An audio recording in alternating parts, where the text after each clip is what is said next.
I'm Beatrijs, I'm 55 years old. I live in Nijmegen in the Netherlands. I have a hearing loss since my 30s. My hearing aids were not good enough. My hearing loss was that bad that I had to take that Cochlear implantate.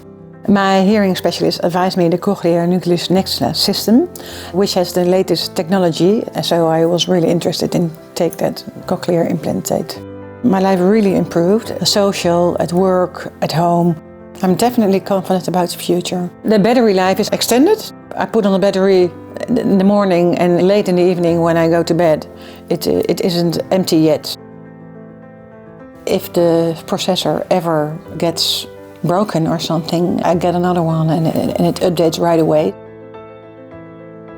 I can easily change my sound processor, and with a smart sync I hear again within 20 seconds.